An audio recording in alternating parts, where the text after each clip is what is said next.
Je suis entré dans une pièce semblable à ce que je venais de quitter, sauf qu'elle était plutôt plus petite et plus légère, un côté s'ouvrant entièrement sur le jardin.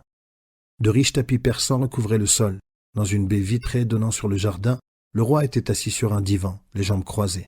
À ses pieds, sur le sol, un secrétaire prenait la dictée. Lorsque je suis entré, le roi s'est levé, a tendu les deux mains et a dit « Ahlan wa sahlan, bienvenue », ce qui signifie « Tu es maintenant arrivé au sein de ta famille et que ton pied puisse fouler une terre aisée », la plus ancienne et la plus gracieuse des expressions arabes de bienvenue. Pendant une seconde seulement, j'ai pu contempler avec émerveillement la taille gigantesque d'Ibn Saoud. Lorsque, connaissant alors la coutume du najd, j'ai légèrement embrassé le bout de son nez et son front, j'ai dû me tenir sur la pointe des pieds malgré mes pieds en sueur, tandis qu'il devait pencher la tête vers le bas. Puis, avec un geste d'excuse en direction du secrétaire, il s'est assis, m'attirant à ses côtés sur le divan. 1 minute, la lettre est presque terminée. Tout en continuant tranquillement à dicter, il a également entamé une conversation avec moi, sans jamais confondre les deux. Après quelques phrases formelles, je lui ai remis une lettre d'introduction. Il l'a lue, ce qui signifiait faire 3 choses à la fois. Puis, sans interrompre sa dictée ni son questionnement sur mon bien-être, il a demandé un café. À ce moment-là, j'ai eu l'occasion de l'observer de plus près. Il était si bien proportionné que son immense taille, il devait mesurer au moins 1,80 m, n'était apparente que lorsqu'il était debout. Son visage, encadré dans la traditionnelle koufiyya à carreaux rouges et blancs et surmonté d'un iqal à fil d'or, était d'une virilité frappante. Il portait la barbe et la moustache coupées court à la mode du najd. Son front était large, son nez fort et aquilin, et sa bouche pleine semblait parfois presque féminine, mais sans être douce, dans sa tendresse sensuelle. Lorsqu'il parlait, ses traits étaient animés d'une mobilité inhabituelle, mais au repos, son visage avait quelque chose de triste, comme s'il était enfermé dans une solitude intérieure. La profondeur de ses yeux y était peut-être pour quelque chose.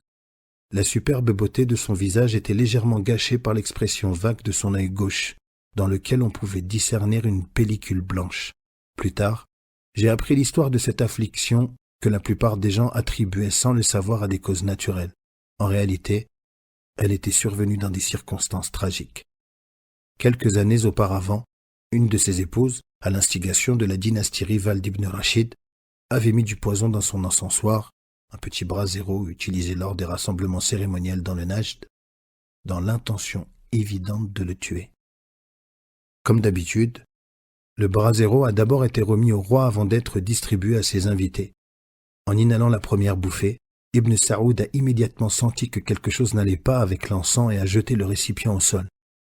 Sa vigilance lui a sauvé la vie, mais pas avant que son œil gauche ne soit touché et particulièrement aveuglé. Au lieu de se venger de la femme traîtresse, comme l'aurait sûrement fait un autre potentat dans sa position, il lui pardonna, car il était convaincu qu'elle avait été victime d'influences insurmontables de la part de sa famille, qui était liée à la maison d'Ibn Rachid. Il se contenta de divorcer et de la renvoyer, richement dotée d'or et de cadeaux, dans sa maison à Ha'il. À la suite de cette première rencontre, le roi me mandait presque chaque jour. Un matin, je me rendis chez lui avec l'intention de demander, sans grand espoir qu'elle me soit accordée, la permission de me rendre à l'intérieur du pays, car Ibn Saoud ne permettait pas, en règle générale, aux étrangers de visiter le najd. Néanmoins, j'étais sur le point d'aborder cette question lorsque, soudain, le roi jeta un regard bref et perçant en ma direction, un regard qui semblait pénétrer mes pensées inavouées, sourit et dit « Ne voudrais-tu pas, ô Mohammed, venir avec nous au najd et rester quelques mois à Riyad ?» J'étais abasourdi, tout comme, évidemment, les autres personnes présentes. Une invitation aussi spontanée à un étranger était presque inouïe. Il poursuit « Je voudrais que tu viennes avec moi en voiture le mois prochain. » J'ai pris une profonde inspiration et j'ai répondu « Que Dieu prolonge ta vie, imam. Mais à quoi cela me servirait-il ? À quoi me servirait-il de filer en 5 ou 6 jours de la Mecque à Riyad sans avoir rien vu de ton pays sinon le désert, quelques dunes de sable et peut-être quelque part à l'horizon des gens comme des ombres. Si tu n'as pas d'objection, un dromadaire me conviendrait mieux aux hommes à la longue vie que toutes tes voitures réunies. » Ibn Saoud se mit à rire. « Serais-tu donc tenté de regarder dans les yeux de mes bédouins ? Je dois t'avertir à l'avance. Ce sont des gens arriérés, et mon âge n'est une terre désertique sans charme. La selle des chameaux sera dure et la nourriture maussade pendant le voyage. Rien que du riz et des dattes, et occasionnellement de la viande. Mais qu'il en soit ainsi. Si tu y tiens, tu chevaucheras. Et, après tout, il se pourrait bien que tu ne regrettes pas d'avoir fait la connaissance de mon peuple. Ils sont pauvres, ils ne savent rien et ne sont rien, mais leur cœur est plein de bonne foi.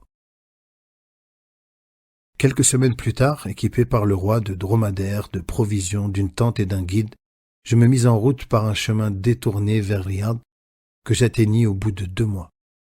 Ce fut mon premier voyage à l'intérieur de l'Arabie, le premier d'une longue série, car les quelques mois dont le roi avait parlé se transformèrent en années. Comme ils se transformèrent facilement en années. Passé non seulement à Riyad, mais aussi dans presque toutes les régions d'Arabie, et la selle n'est plus dure. Que Dieu prolonge la vie d'Abdelaziz, dit visage acéré. Il aime les badous, et les badous l'aiment. Et pourquoi n'en serait-il pas ainsi, me demandai-je. L'ouverture d'esprit du roi à l'égard des Bédouins du Najd est devenue une caractéristique permanente de son administration.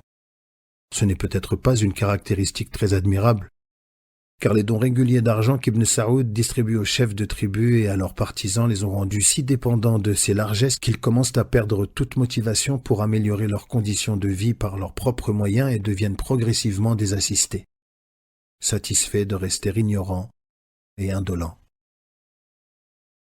Tout au long de ma conversation avec visage acéré, Zaïd semble impatient. Pendant qu'il parle avec un des hommes, ses yeux se posent fréquemment sur moi, comme pour me rappeler que le chemin est long et que les réminiscences et les réflexions n'accélèrent pas le pas des chameaux. Nous nous séparons. Les Bédouins de Shammar s'éloignent vers l'est et disparaissent bientôt derrière les dunes. De là où nous nous trouvons, nous pouvons entendre l'un d'entre eux entonner un chant nomade, tel que celui que chante un chamelier pour guider sa monture et rompre la monotonie de sa course.